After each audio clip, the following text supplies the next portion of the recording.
Gather, veterans. It's time to join the fight. The long war begins. Transport on Platform 8 is the 14.47 to New Caprica, Virmire and Cadia. Our apologies. Service to Cadia has been discontinued.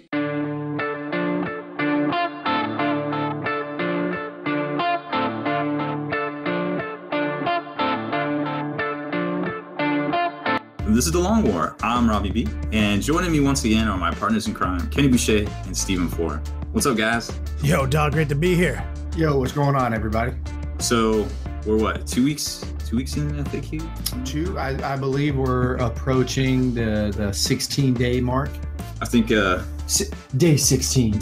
Log 7. I can't remember the time the humans still didn't scoop my poops from this box. No, I think everybody's kind of grasping, trying to define the meta, and I know we talked a lot in the pregame about like what everything's going to be, and the ATC is the next big event. So we talked a lot about that, but tonight we got some stuff to talk about, like post FAQ blues and like doing some comparisons, some contrasting. We got a lot to talk about the Deathwatch. We don't know everything yet, but so far they look to be better than the Index. And we obviously have a few releases to talk about. We got this week's releases coming out. We kind of know what's coming out for the remaining 2 weeks. Harlequins are on the horizon too. We haven't even started with them yet. Can't wait to break down that book. Yeah, a lot of people are going to be looking. Can't wait to see what some of those stratagems look like. That's going to be the key, because what do you do for an army with 6 units? Yeah. Yo, I mean, I'm stoked on them because like one of my biggest boogeyman in all my beat slabbing is I play a stratagem and you can't do things with your stratagem. Oh, the Dark Eldar. Yeah. So I wonder if, that's super Harlequin-y too, right? I mean, like, let's see. I wonder, I can, two of those floating around. I'm here to tell you, Kitty, you're hitting on something. There is no way GW only gives that ability to one army in the entire fucking rules. No way. Not possible. Somebody else is going to win the stratagem lottery. Well, they got that big piece of Wraith Webway portal that's bigger than a Wraith Knight that's coming out. Who knows what that thing is going to do? And if you think about it, they're giving us even more things that are probably going to come out in the chapter approved Codex, because we got Marbo has a data sheet. Now this piece of terrain will have a data sheet. And I would like to say, if you head on over to the Long War, become a veteran of the Long War today, excuse me. Smooth. There we go. You will see Marbo at his peak, at his pinnacle. Like, Sly Marbo is an absolute juggernaut. I feel stupid for not seeing his 65-point ass before. Previously 50. Wow. I mean, he deserves a 15-point increase. That's how you know you're a G in 40K. Yeah, when nobody's playing you and they still give you a 15-point increase. This guy is an absolute Tyrannosaurus. So I love it when they drop stuff like this on us, because I'm like, wow, I'm actually going to start paying attention when they do these things versus, if it's not in the FAQ, if it's not in, a book, I don't care about it, Well, there's a good chance we're going to get new rules too when the Fires of Syraxis or whatever it's called comes out from Forge World, that new expansion. So hopefully we'll get rules for some of the chapters that, like, from the Badab War, like the Red Scorpions and stuff. That would be sweet. That would change up everything. That would change up the whole Marine meta.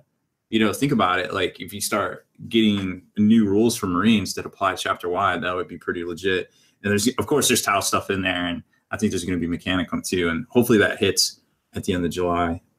Like, they keep following along with the patterns.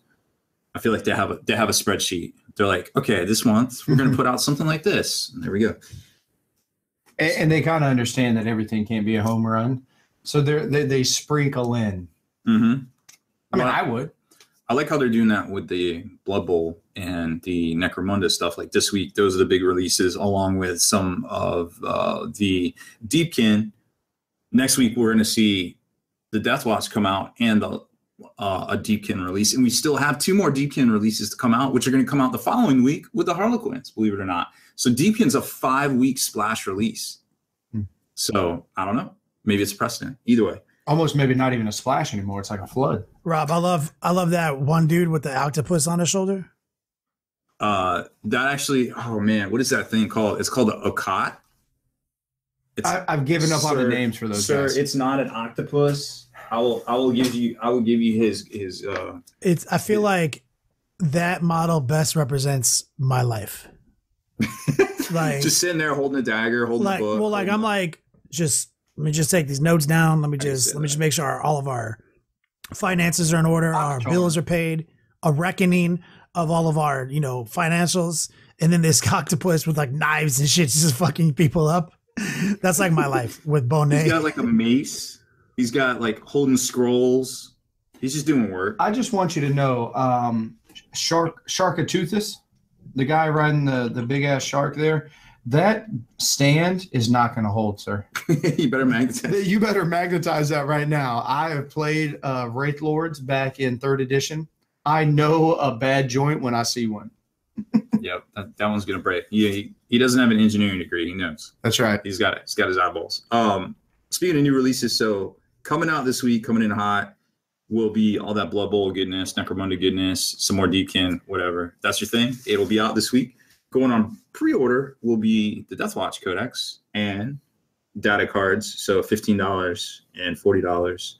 Then the Leviathan. Remember that big angry turtle with turtle chariot with like turtle gunners and all that stuff? $115 release for the Deepkin. Yep, coming strong to the game. They're bringing it. Are Ninja Turtles sold separate or no?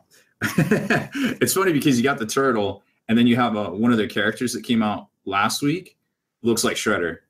That's awesome. And then 3 novels from Black Library. Next week's episode is going to be tagged, is GW going to be getting sued? Doubtful. Are they the ones who are going to be getting issued the cease and desist order? You never know. On the FFG side of things, I don't know if y'all are following the Space Curves news, and we'll get to this after I read out the release. So for Legion, General Veers came out. He's the commander, the first expansion to officially come out for Star Wars Legion. He's Imperials, obviously, does a lot for the ships, the vehicles. And he has some other added benefits. He's got the Guardian ability where, hey, guess what? If he's got troops around him, he can't be targeted, except for I think if you roll a 1. It's like some sort of roll a 1 mechanic. I forget exactly. I just skimmed over it. What's that? Strong? Yeah, what's that sound like? A lot of similarities across these game systems, but he's pretty powerful. He isn't just like a blender like Vader, which is nice. And he's less than $15. You remember those days? Yeah. For a model? No, I actually don't. It's been so long. I actually cannot go back in time. I cannot wait, Robbie B. Matter of fact, we got to see maybe if we can't make that happen this weekend or something. And because I actually haven't had my hands on those Legion models since the demo game. The demo game. So I'm really excited. A real game is a lot more models, believe it or not. A lot more models. But it's a lot more models or a lot more speeders. I only have 2 squads. I only have 2 squads of backs. Probably a lot of people are running 3. Hey, guess what? That's one of the meta lists. Yeah. Yeah, who knew? Normal X-Wing. Well, I wouldn't say normal anymore because they're rebooting. They're coming out with a 2.0. They just announced it will be out September 13th. They will have a preview or early ability to pick up the starters and stuff at Gen Con this year. Some folks already have it. Some of the players at Worlds from the first already have it and have done unboxings. It's all up on YouTube. So the way they're doing this is they're completely rebooting the game. It looks like some of the maneuver templates are different. All the cards, all the mechanics, everything is changing. They're changing up turrets. You can have force powers now. So like having, say, well, Luke's already in there. We know Vader's in there, but they have a force ability to augment their dice. So it's basically modify +1 to hit and stuff, +1 to dodge, +1 to your save without that mechanic. So a little bit more on the risk reward side of things. The thing that the internet seems to be, you can still use, now here's the thing, here's the comparison I want to make. You can still use all your old collection, all your old models. It's just new rules, and you have to buy these conversion kits that are $50 each for each faction. Comes with all the cards, all the cardboard, all the upgrades, the pilot cards, everything you need to play the game. $50 a faction for all the material to keep playing, but you can still play with your whole collection. What, as a 40K player, does that sound like? Yeah. New edition, new codexes, right? For $50, you're telling me, you know. So my question is, do the range templates, are they changing? I think are the dials changing? Yeah, they are. But those conversion kits come with all that. You may need the starter for like the distances and stuff and the ranges and things. Yeah, I guess that's just the cost of doing business. My first gut instinct was like, oh my God, this is terrible. I'd be mad. And then I was like, no, wait a second. It's just the cost of doing business. I play a game that's supported by a company. You would have to know that your initial investment of $250 does not hold true for 3 years. 7. So, oh my dear Lord. It's been 7? I think 2011. Oh my God. I guess you're right. I guess, Kenny, when did you and I do the barrel roll X-Wing? We were still in the Durham Beats Lab. Still in the Durham. So like 2013. So that was 2000. It was like solid 3 to 4 years ago. Wow. That we did that. So even that was a stretch too. Yeah. You know, I mean, if you're getting, again, it's so cheap in a game system format, pre-painted. Like, yeah, they're lucky that you let everybody out on thank you for letting everybody out on a $50. Well, we got to pay $25 an index. Yeah. Like, and we didn't even get no game aids. No, we just got the book. No, you know what I'm saying? So like, some of us got game aids. I mean, that's on you. What you do in your own spare time, that's on you. But like, you know, that I don't know. I would like to see the forum where a 40K or a Games Workshop hobbyist is trying to explain to an FFG hobbyist who is losing their damn minds that they got to spend, air quotes, at least $200 to keep playing their game. Mm-hmm. I feel like everybody listening to this show that plays 40K will be like, well, shit, I spent that last summer. Yeah, like, wait, $200 to keep playing the game? I mean, did you paint your models yet? Like, oh, what do you mean paint my models? Wait, you got to paint models? I spent $200 this month, dog, and I haven't even opened the boxes because I immediately got fucking buyer's remorse. Yeah, and has your company come out with new models every, month? Week? That you want to buy and replace of these? Like, not saying that any one of these are bad, or not saying any of that sort, but no, it is definitely more of a manageable game system to get into. It's one of the number one selling games in the world. Like, and it's not unprecedented. They sold conversion kits for board games in the past. It's done extremely well. So I don't know. I think they'll be just fine. What do we say? Biggest IP, for turns out you just got to say Star Wars, and people automatically are like, oh, when's the Han Solo? I would like to know more. Board game coming out. Yeah, or they got the Han Solo Commander coming out right about the time as the movie. Well, no, maybe not. It'll be soonish, but regardless, so that's what's happening. Tabletop Market Watch for the most part. Lots more on the way. Obviously, we know Harlequins are coming out on the 19th. I would suspect this is the gluten-free gut check part that we'll see Knights, because remember, GW's fiscal year ends the end of May. So they're always going to want to be finishing strong. They're always going to be wanting to bring the heat, pad those numbers, not have no rookie numbers at the end. So conceivably, they always do this thing where about the middle of the month, they're like, here's the new preview about the things you don't know that we didn't put in White Dwarf, and could be Knights. So you think that there's the chance that we get in May, we get Deathwatch, Harlequins, and potentially even Knights? Could happen. You heard it here first. Because then they can in May 2018, Deathwatch, Harlequins. Rob, do you think we're gonna get Chaos Knights in that book too? I would be very surprised. They recognize the demand for that after I think they put out the Renegade box. So I would be very surprised if there wasn't some sort of rule in there or some sort of set of rules. Blanket statement, transfer over. Tight. That makes me happy. I might not have historically ran Knights very few times, but I like knowing that I can. Would be nice to have some sort of option for like a 4-up save or something, right? or damage output in general. I'd be happy with that. I believe Knights could come strong if they get some quality stratagems as well. I don't believe that the game system is where it was in the beginning of 8th edition. Right? Yeah, for sure. So I believe where Knights literally got boxed. Right? Exactly. No one was going to bring a Knight. I mean, Knights stopped being good in 7th edition toward the end. You know, there's the damage output everyone else had was, and, you know, put it in perspective, guys. We used to play a game where Knights had like 6 wounds or some shit. Right? Is that right? Is it 6 wounds that they used to have? No, they had hull points. Or 6 hull points? Yeah, so a Land Raider had 4 hull points, and I think a Knight had 6 or 8. Yeah, that's all I'm saying. That's all I'm saying.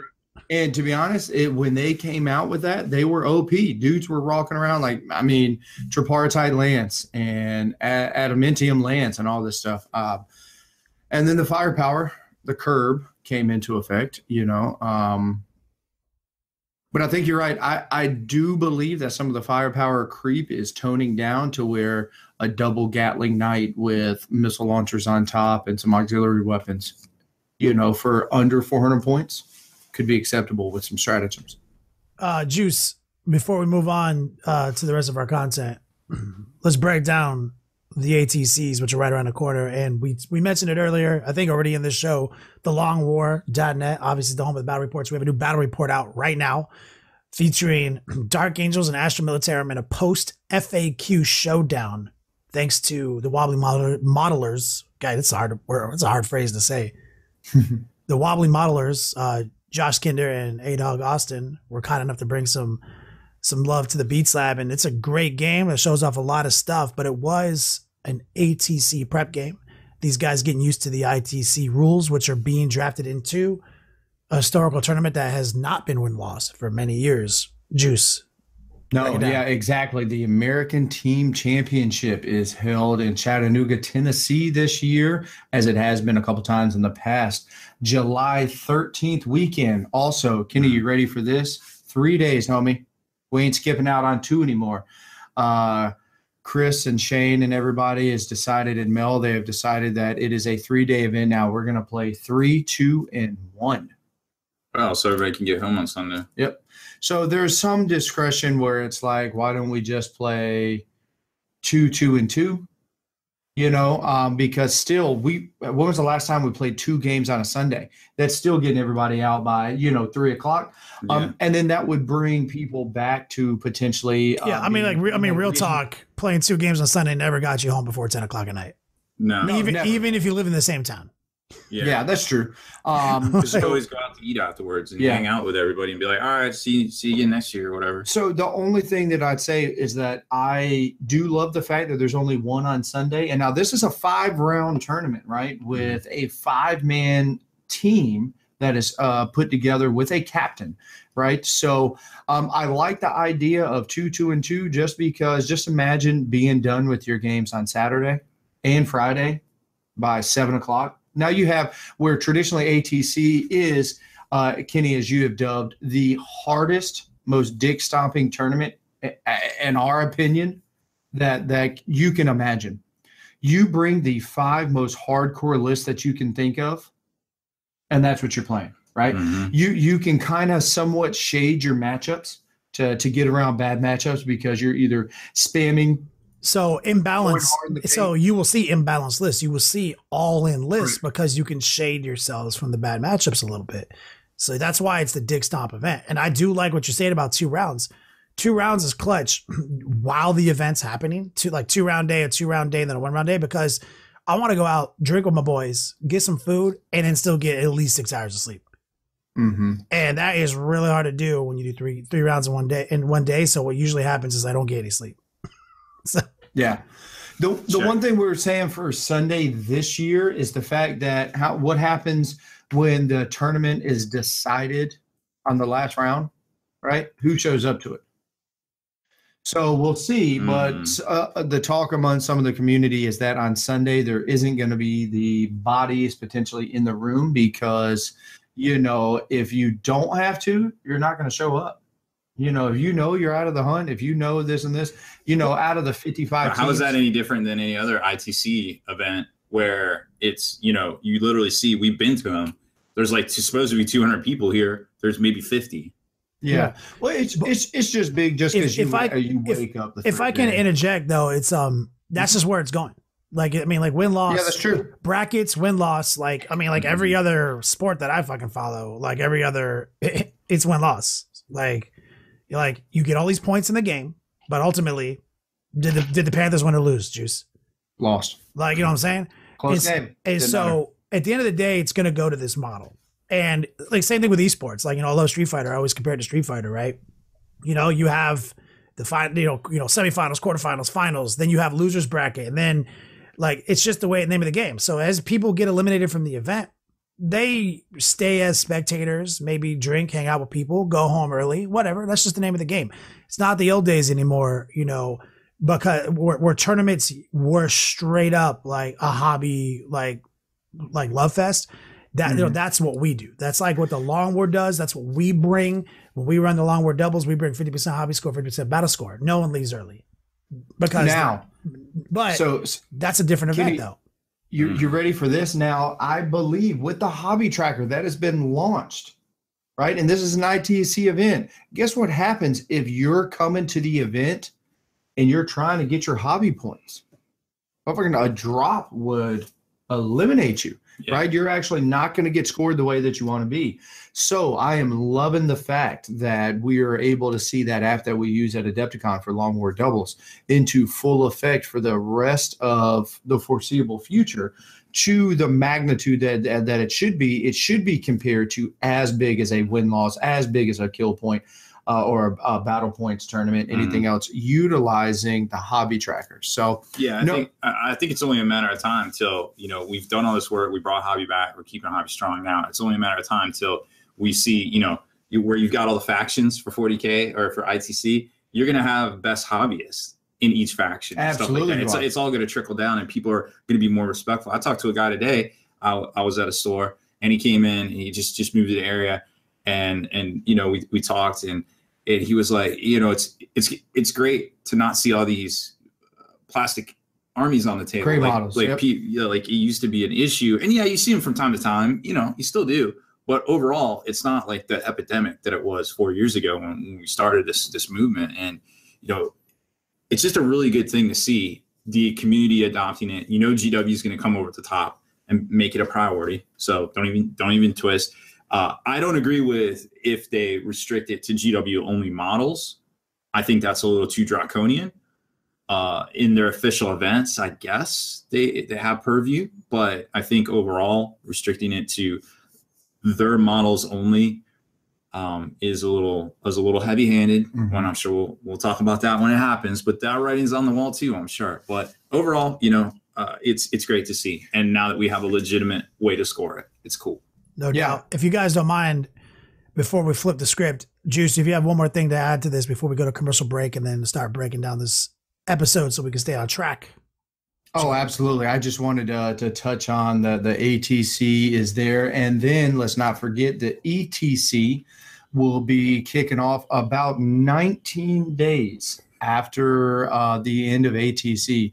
The guys, Sean Naden and the crew, will be flying over to Croatia. I think he said Croatia again. Yeah. Right. So, it's going to be sick. So can't wait to get him on again and talk about some prep.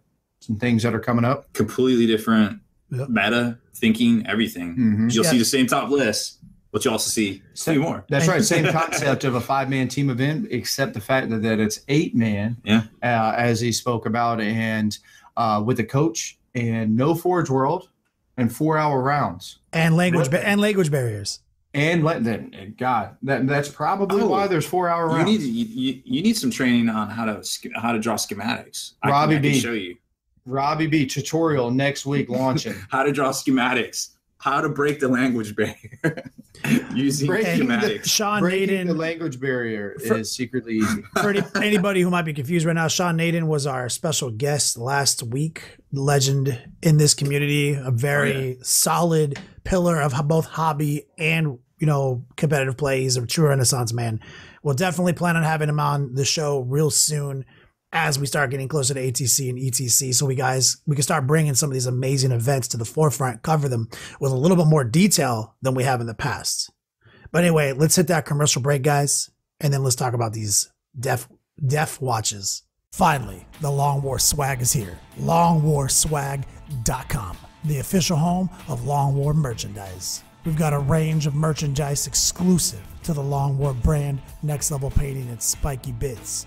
Definitely log in today while supplies lasts. elricshobbies.com is your exclusive portal to upgrading your hobby. When you sign up at thelongwar.net, you gain an instant promotional discount good for 10% off at Elric's Hobbies. elricshobbies.com.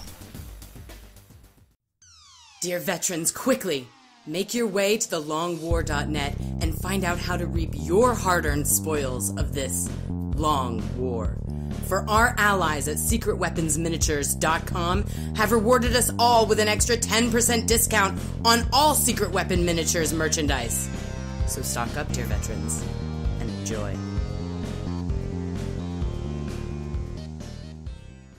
Veterans, I've got news for you. Get your best deals online at dicehead.com. Long War Vets, call or email for your best vet deals. That's dicehead.com. And we're back. We got a bit of a rules preview recently on GW's site for the Deathwatch, and I think we can do some comparing and contrasting a little bit to what is out there right now with the index for Deathwatch. So first up, they've confirmed the special issue ammunition, which is cool. They've given us one of the stratagems for such that we can talk about now. They've confirmed that remember, this is going to be based on the Primaris. Like, so that's their big thing now. Let's sell more Primaris models, upgrade kits, cool, whatever. They look great, so why not? So they've confirmed that Primaris will have a special issue ammunition. We know there's a stratagem, at least one, probably three, perhaps four, based on their preview they had. So we've got Tempest shells for one command point. It's very similar to something Kenny's going to tell you here in a second. When you're shooting a vehicle, a weapon that can fire a special issue ammunition, one model that can fire special issue ammunition can make a single hit roll with this weapon. However, if it hits, the target suffers D3 mortal wounds. So a couple scenarios here. Throw it on your watch captain. Throw it on your guys that hit on twos. That's a solid one. I mean, everyone's got one like that, honestly. So they usually say bolter weapon, and they define that like bolter, bolt pistol, bolt type. And for one command point, do D3 mortal wounds instead. In chaos, it says if you miss, you take the wounds yourself. Mm-hmm. So chaos is like, it works on anybody, not just tanks, but if you fail to hit, you take the mortal wounds. But you do it with a guy who's on twos or only ones. So it's a good ability. I love it because it's that final exclamation point. You set everything up, get all your lanes right, blah, blah, blah, blah. I always have a pocket 1 CP for Demon Shell. Like, I use it all the time. And so that's a useful power. But yeah, I do like that they said special issue ammunition as the thing that evokes it, which to me says that special issue ammunition weapons are going to be doing a lot of things in this book. Yeah, they're going to be definitely spread out everywhere, as Robbie B is going to talk about. But I love the fact that for 1 CP, and Kenny, you hit it on the head there, that your ability to do it has a negative repercussion. For 1 CP, this does not, right? So that's the strong aspect. They have a negative. Their negative is it's restricted to vehicles. And yeah, you're shooting a vehicle, and it's restricted to the infantry, which is kind of everything, I guess, in Deathwatch besides a vehicle. So it does. It has a target restriction, a target negative, but you don't. There's no self-inflicted damage though. Now here's the thing. So they talk about Kraken bolts compensating for a lower AP. They talk about vengeance rounds, which would have an AP of -3. Are these the same names as the ones in the Space Marine book, Rob? I didn't look in the Space Marine book. I'm actually looking in the index at the special issue ammunition under the Deathwatch Army list. There's Dragonfire, Hellfire, Kraken, and Vengeance. What already. is Kraken the neg 2 AP plus 1 wound? What is that? Kraken is the neg 1, add 3 inches to the range.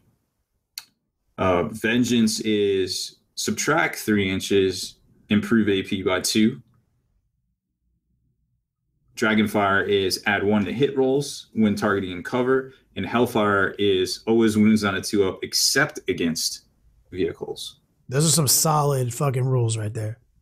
So if they translate over, we're looking at potentially 5 stratagems that will deal just specifically with special issue ammunition. And remember, a lot of these books, there's only like 24, 27 stratagems. So we're talking like a fifth of the book potentially might just be stratagems dealing with ammunition.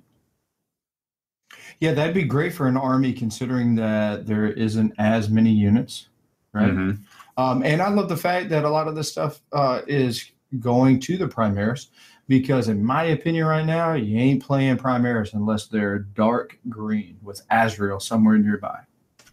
So you say, so basically Primaris special ammunition bolters, are they going to be like the classic, like 30-inch range, 15-inch rapid fire? I think they just kind of alluded to that they would be able to take special issue ammunition, and generally it's just like normally with the Marines it's just a bolter, but you get this, so it would be an auto bolt rifle perhaps. Dog, that's with in this. Addition too. Yeah, right. Dog, I'm all in on the -3 to my range, +2 to my AP. Yeah, because you're already 30, right? Dog. Is there well, dude, he just had a birthday, so he's like 35, but that's true. Doesn't look a day over 40. Dick. So, I mean, that's sick. If you can stack that with another stratagem that improves the wound roll and reroll ones to wound, perhaps. Mm-hmm. Oh, my God. Like 10 of these guys rapid firing will kill basically anything. Well, I mean, I could see. I mean, some of these would change for sure. Like Hellfire might just be +2 to wound. You know, always wounding on a 2-up is pretty strong. I don't know. We've never seen any mechanic like that, have we? I don't feel yes, like that. many throughout the history of this game. Eldar, Dark Eldar, Sly Marble, like dozens. Okay. All right, sure. But it's cool that they have it, and also that. So it's called Hellfire. That's actually what the Stern Guard have always had. Hellfire round. They have that currently, and they have the Kraken round now. +1 AP. I can't remember if that's what it is. But these 3, the Dragonfire Bolt, I'm not remembering with the. I know there's a stratagem that gave him +1 to wound, which was huge because that was before we saw it with the Blood Angels. I don't remember which weapon it was or which ammo it was, but always having a +1 to wound, as we talked about when the Blood Angels came out, it's huge. It's pretty huge. And then being able to reroll once. And speaking of reroll, so the Watch Captain here, just to set the standard, because I know we're going to talk about this in a minute. The Watch Master. Reroll all failed hit rolls for friendly Deathwatch within 6. I knew it was all. He's got Master in his name. I knew it. And so that's pretty solid. Artemis does the same thing, except for he has a 4-up invulnerable. So both pretty solid. I don't know how their points are yet, but so Rob, what's the other stratagem that we have a hint at? Hey, you know what's funny? Just because I've been doing a lot of Custodes book stuff, they have the Guardian Sphere. Yeah. So yeah, it is a shooting and a melee weapon. That's crazy. Obviously, they've been to the same outfitter. Yep. You can tell that I haven't done really any research into the Index Imperium 1 Deathwatch because I'm just now seeing that. That's pretty cool. Yep. So next up, we've got another stratagem. Well, let's talk about, I guess to talk about these stratagems, really need to talk about the overall profile, and that's the mission tactic that they're giving everybody. And what that does is a blanket. You pick it at the start of the game, and you're going to pick a battlefield roll, and it's going to allow you to reroll wounds of 1 against a specific battlefield roll, like troops, fast attack, elites. There's one that is heavy support and Lord of War, as we had pointed out to us, and HQs and flyers. So this chart off the cuff reminds me a whole lot of the AdMech stuff, where you had doctrines and Psalms and everything, right? So I love the fact, and it's something that you have to pick, and it immediately, this whole mechanic rang such a bell with me because with some of the stratagems and things that are coming up. Mm-hmm. Oh, yeah. So you've got the other stratagem that we know now is for 2 command points.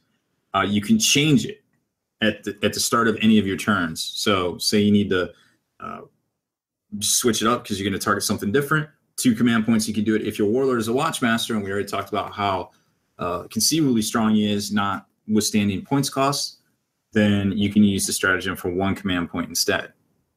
So that's taking a master, that's for sure. So that's big because you're now talking now with deep strikes not coming in till turn 2, we have to put everything in relative terms. If the Deathwatch player is playing against a Nid army and their Hive Tyrants aren't coming in, Wing Tyrants aren't coming in until turns 2 or 3, then they need to make sure that they have infantry and troop choices and stuff that they're re-rolling, right? And then once the Hive Tyrants come down, all their firepower needs to amass to be able to kill HQs and monstrous creatures. So for 1 CP, you're able to, and around a Watchmaster, you're re-rolling all to hit and 1s to wound. And with just the limited knowledge that we have right now, you're saying, all right, I got guys that are going to immediately force the High Tyrants to their invulnerable save, right? Just going with the range extender -1 AP special round, right? Mm-hmm. Or if they want to do the wound on 2s because he's not a vehicle, right? That's probably better math, better conversion. Yeah, it depends on if you're within rapid fire range. Yeah. So if you can get, for example, so you on turn 1 you're like reroll 1s against troops. Then on turn 2 reroll it against HQs. And then you can start putting, rapid fire 20 shots, hit on 3s, reroll 1s, wound on 2, reroll 1s. All right, Hive Tyrant take 18 armor saves. Remember, that used to kill, just straight jack things back in the day. When a Stern Guard squad roll up and just wound on 2s, and you'd be like, all right, you have 3 up armor save and you have 6 wounds, take 20 2 up saves.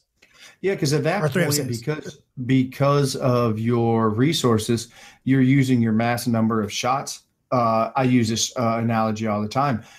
Back in 6th edition, whenever I was playing my Turbogons, and I was doing very, very well with my Nids, my Trigons and whatnot, guess how many wraiths they would kill? None. But guess how many wraiths would die to the mass number firepower of bolters, flesh borers, and just close combat attacks from 30-man Termagant units? I wouldn't even care to assault just because I only have 6 attacks with a Trigon, or Optimus Trigon Prime. I'm going to flood you with 30 gaunts and kill every one of you. So I have a question. So it was brought up in chat. Big shout out to PSI.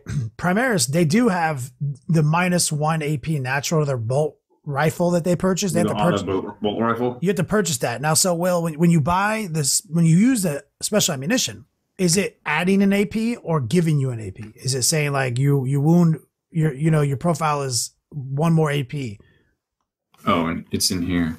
Because I want to don't know yet as far as the stratagem goes, but on this it says on the special issue. Yeah, what does it say in the under Deathwatch, which may or may not be the same as Ultramarines or as Space Marine Codex, but I don't think this stuff in the Space Marine Codex applies to Primaris yet.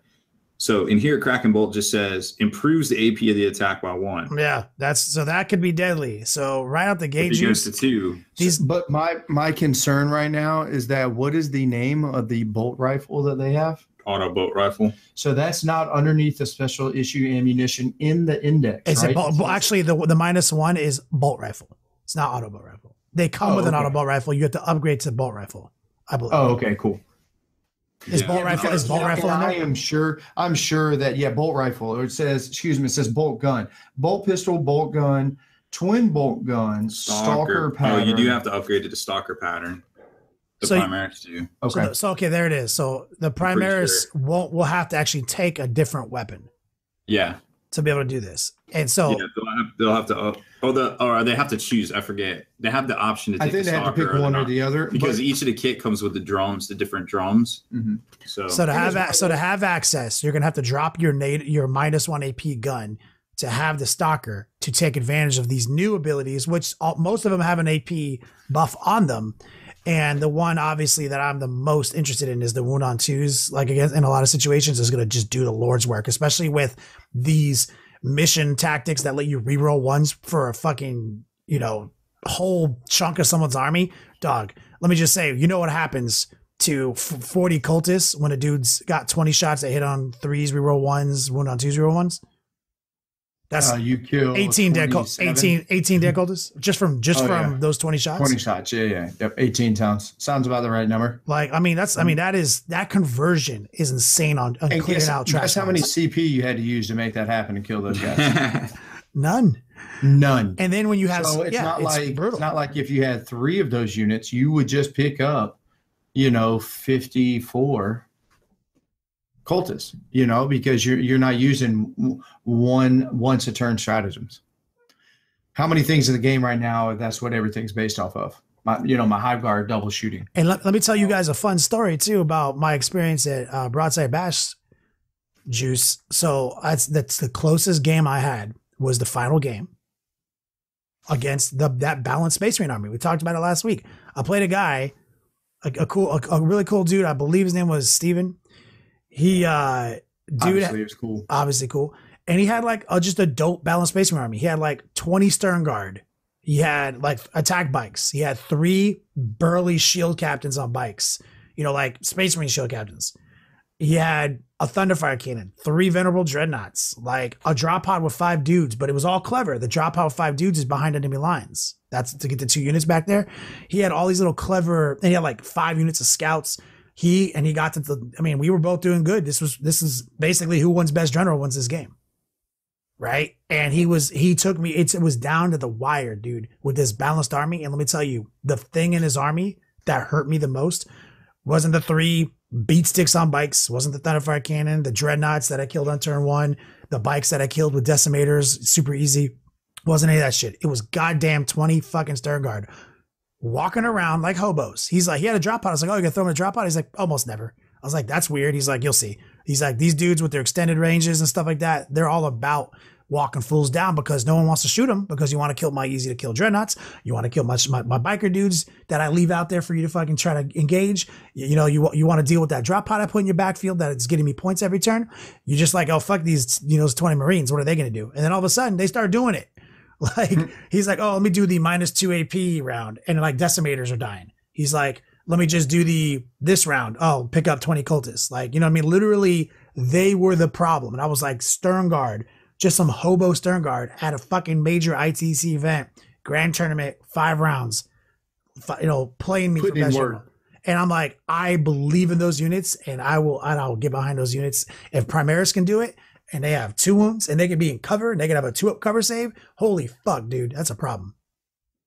Might not be able to get as many of them, but yeah, they're going to be definitely. Ancestors are not a bad point investment. No. So, following up on the whole mission tactics thing and the adaptive tactics stratagem is the Warlord trait that allows you to just do it. I don't know. That's a lot of redundancy, but they're doubling down on this chart right now. This chart might be really important, guys. Right? Really important. And this is on your Warlord trait. I thought it was every turn. Once during the battle at the start of your turn. Mm-hmm. So you're telling me you're going to waste your Warlord trait on something that is only going to cost you 1 CP? No way. My Warlord trait better do something more for me than something that I can do for myself for 1 CP. Yep. I don't know. And then there's a relic too, which also allows you to pretty much do the same thing. At the start of each of your turns, pick a mission tactic. Until your next turn, you can choose to apply either the effects of the one that's currently active or the tactic that you've chosen to stick to the tome to any Deathwatch unit from your army within 6 of the bear each time. That's a relic? That's solid. That's a good one. Yeah, that's the one. That's the one. So your Watchmaster obviously has this relic, and your entire army has this, right? Yep. And then you pick, so you don't have to even burn CP now. You just say this cat says everybody else has got infantry, and when the Hive Tyrants come down, I'm going to make sure that me and my crew are around, and we go from there. So, yep. So that is the relic. Can't wait to see what the Corvus Black Star, what kind of cool stratagems are going to be effective for that. Are they going to get mortal wound bombs like we've seen from some of the other multiple launch rockets that are pretty good? Yeah, that would be good. Haspel is all about those things. Yeah. Or remember in the past, you could put bikes, you could put Terminator. It was like could go on a Corvus. You know, you guys are talking about Haspel is going to be all about all of this we just read. Like we're gonna have to do everything we can to keep Haspel out of 40K while he's writing his book in his Solar Sanctum, whatever the fuck that term is. So, somehow, the Deathwatch are going to make it into his book. Yeah, subliminally, he's gonna have to. The editor is gonna be like, I don't know what the hell happened to you on page 110, but you started talking about Deathwatch models. Yo, I mean, like he's gonna get stoked because you know what Haspel loves? He loves having like, you know, just tactically having things like access to options, right? He doesn't like this way like Juice and I like, you know, do to stay competitive and like where we like figure out the tactic, figure out, you know, what's the punch of the army and everything else is just to support that. Like, you know, this way of playing that most competitive people play. He doesn't like that. He actively fights against it. And when you get rules like this, that gives you just that next level of ability to operate that way. You know, like these, like that relic, that flex, you know, Primaris Marines having access to the right bullet for the right situation. That's all Haspel's wheelhouse right there. All day. Yeah, without a doubt. So one of the things we brought up earlier in the pregame, you guys were talking about assaults and all that stuff, was what if the hard counter to what they did right now, like everybody's like, oh, it's just a shooting game. Oh, it's just gunline. It's just gunline. What if the hard counter to fix that, or to fix that from Games Workshop, if it doesn't go the way they want it to do, is to move the way assaults work in 40K to how they work in Age of Sigmar. Whereas... I guess you got to first break it down. Tell us how Age of Sigmar operates in the assault phase. So in Age of Sigmar, you just say, hey, I'm within 12, I'm going to assault. All right, cool. Roll your dice. All right, cool. Who do you want to assault? There's no Overwatch. You didn't even have to declare the target. You roll the dice and then pick to see what happens. Yep. And any of your guys that are within half an inch are now eligible to attack, right? Furthermore, if after you pile in during combat, so now you can pile in around and behind things where you can fit. And what that's going to do is allow you to now lock in further squads and swing on further squads. So think of it like, whereas you would have to declare 5 different targets, and they would get a chance to overwatch. Well, I mean, to further clarify, just so everyone knows, GW right now in 40K, our assault phase is very close to AOS. There's only a few differences. Like when we have to do almost, it is the literal same wording. When we get when we get within an inch, and then we pile in 3 inches, we have the same exact wording AOS has, which is you can consolidate. You may choose to consolidate toward the nearest enemy model. So we have this same exact wording already. You can tell where GW was inspired from their other game system that has a very robust combat system. You can drag other people into the close combat without declaring them as targets in 40K, but you can't swing on them. You can't fight them, but they can fight you. So we have the reason this argument Rob's about to make is it is possible is because we already share a huge complex part of our game with AOS. So far, the only difference being this way you declare the assaults and no Overwatch. Please continue, Robin, as I give people more clarity. Sure. So once you've done all your pile-ins, it's 2 steps to combat. One of them is you pile in up to 3 inches if you want. Then you get to swing. And there's a lot of weapons that are 1 inch. There's a lot that are 2 inches, which allow you to kind of reach past things and hit things behind them. But then anything within 3 inches is locked of your guys. They get to engage you is what you mean too. So the downfall of not being able to Overwatch. So this is the trade-off, not the downfall. The trade-off of not being able to Overwatch and being able to freely move wherever you want is that the opponent says, oh, homie, you moved all around my entire unit and you surrounded me. Well, guess what?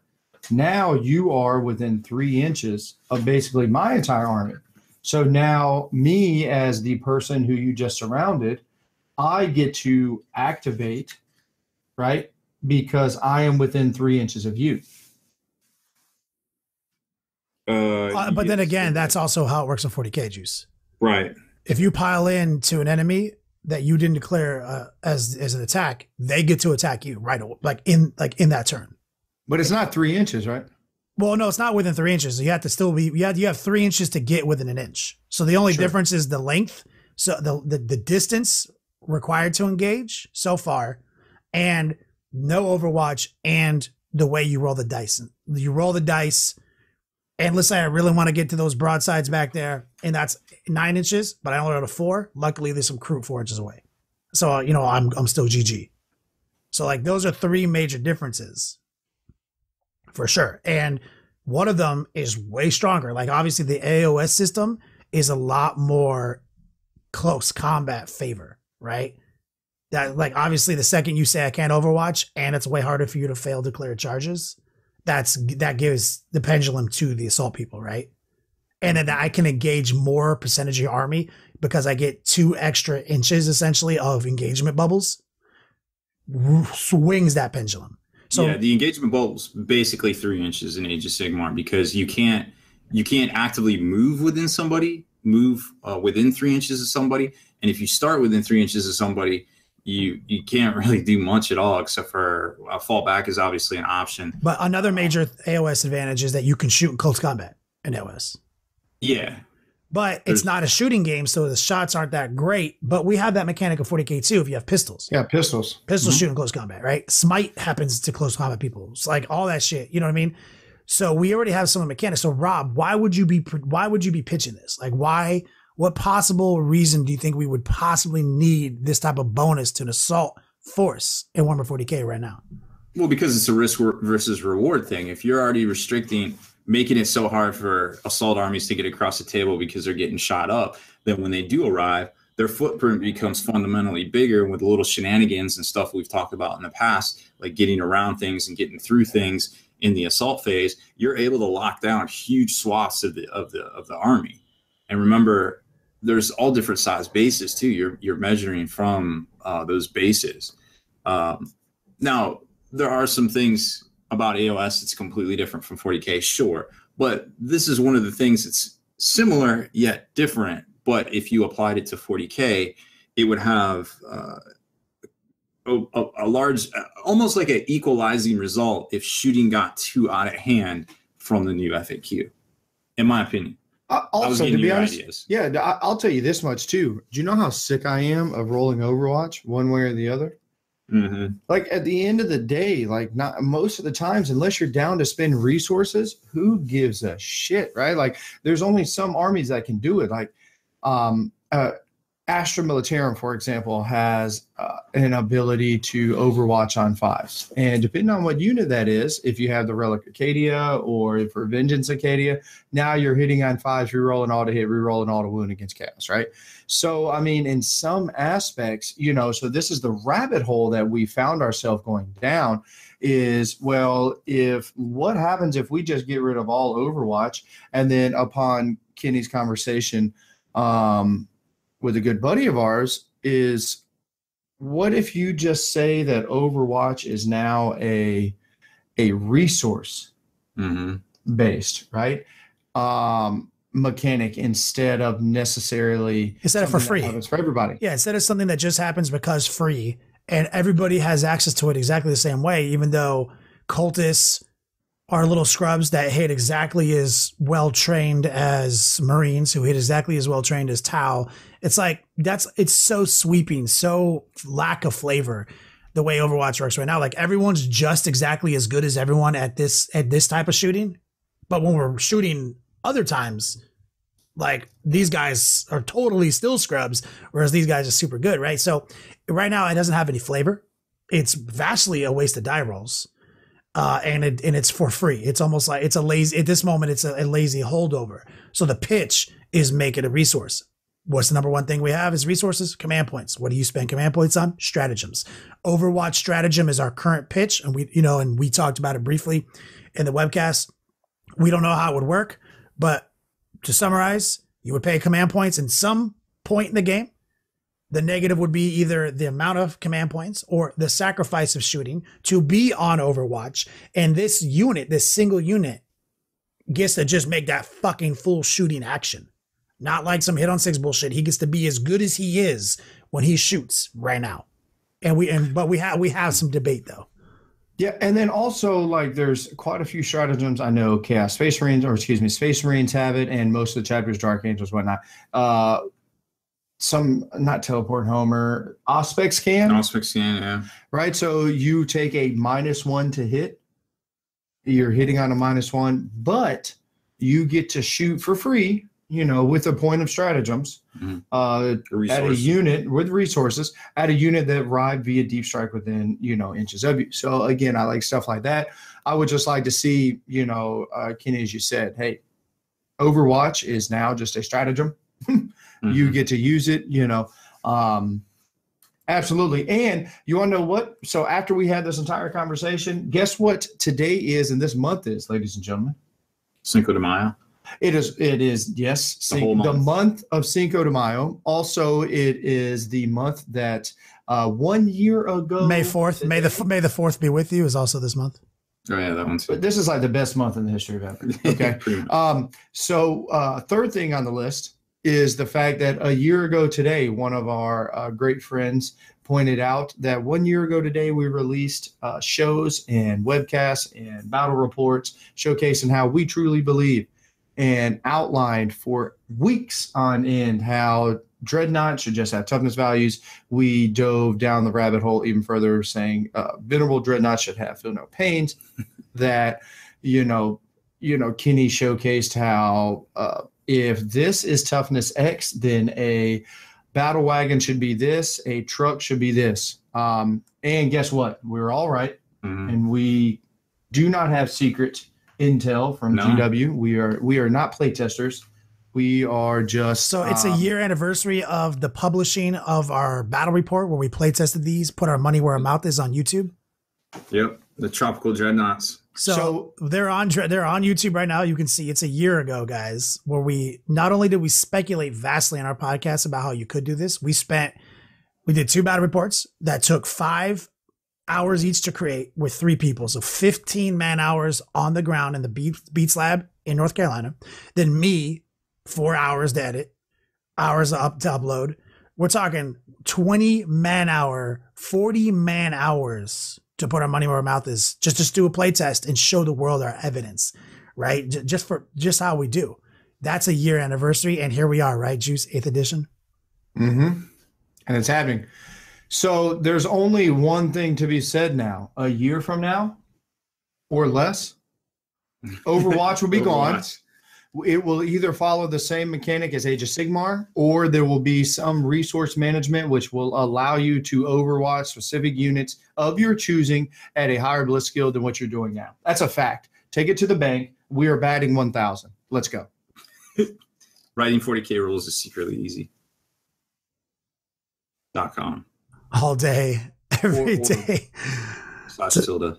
That's an amazing conversation. And I think we do have a few minutes left to stay in line with the length that we've been providing. More length and girth on our podcast is what we're committed to. Can you give us a quick breakdown, Juice? We talked about it earlier. It's really intriguing. Give me like a type 5 on Necrons. Why are they overrated? Necrons overrated. Couple reasons. Been doing a lot of list building, play testing, and theory crafting, specifically with this book.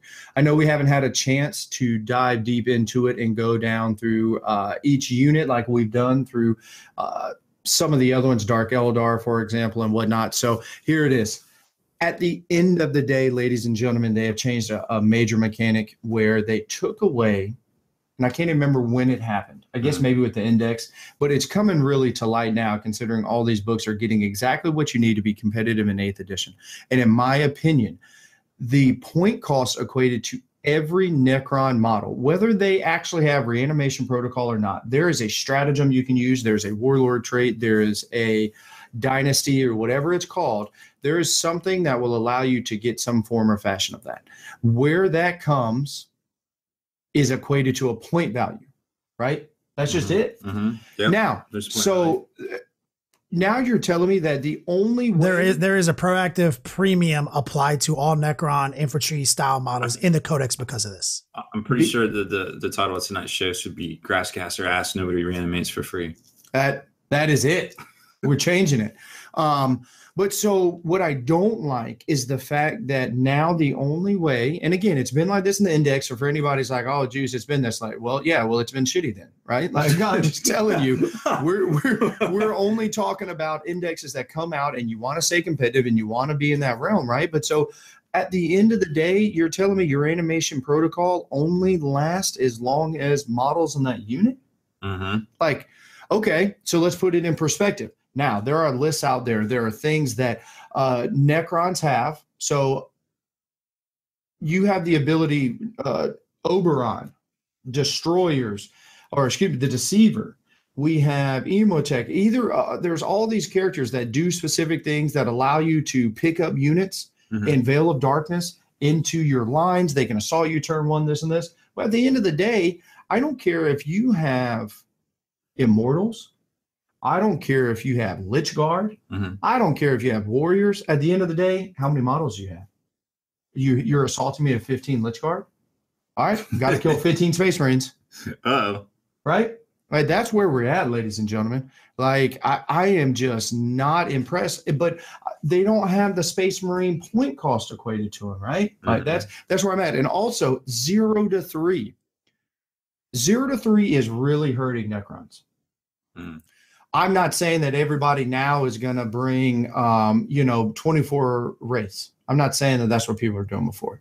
All I'm saying is now that in any form of fashion, you can never take more than 18 wraiths, or you can't even take the squad sizes that you specifically want. Just because you can only take 0 to 3 doesn't mean you should automatically max out your 3 units. For example, Hive Guard. I run 2 squads of 3 and 1 squad of 6. The 1 squad of 6 is specifically there so I can use the stratagem to double shoot the largest unit. But to be honest, I like 3-man units because guess what? You can't overkill a 3-man unit. Yeah. If you decide to shoot and shoot your entire multiple heavy support, long range firepower, whether that's 400 or 600 dedicated points into a 3-man unit, you can only kill 3 men. If you have wraiths, I like 4-man wraith units. Right? That's where I'm at. 4-man wraith units. Good luck getting a bunch of those. The best you can have is 12.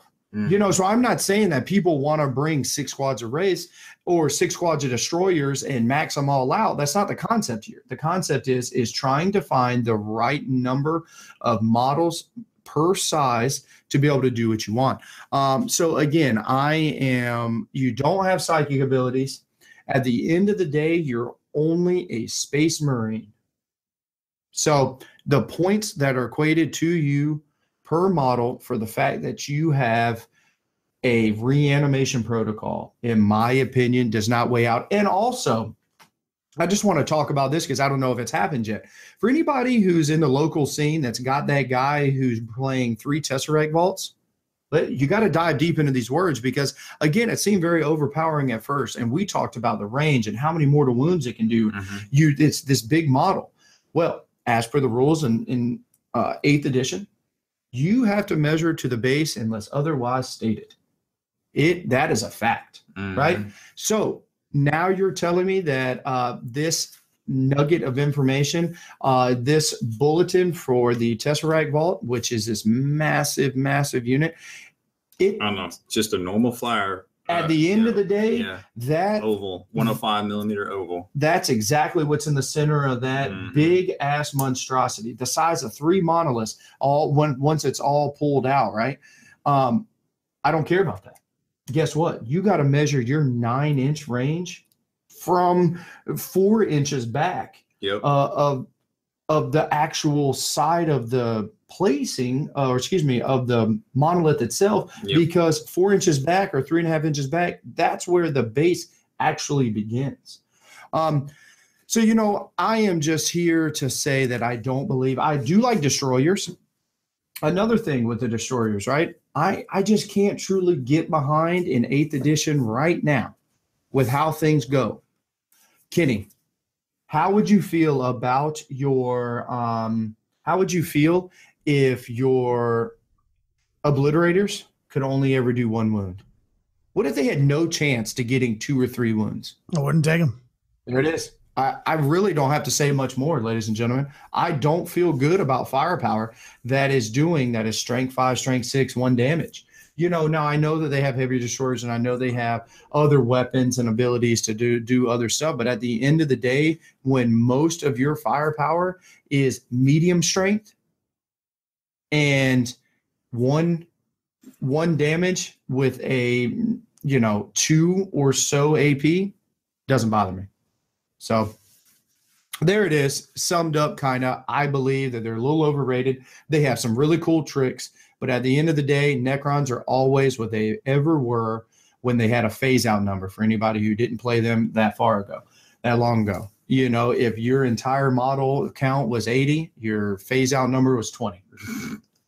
And the second that I got you to below 20 models, you automatically lost the game. That was in your codex. That was in your rule book.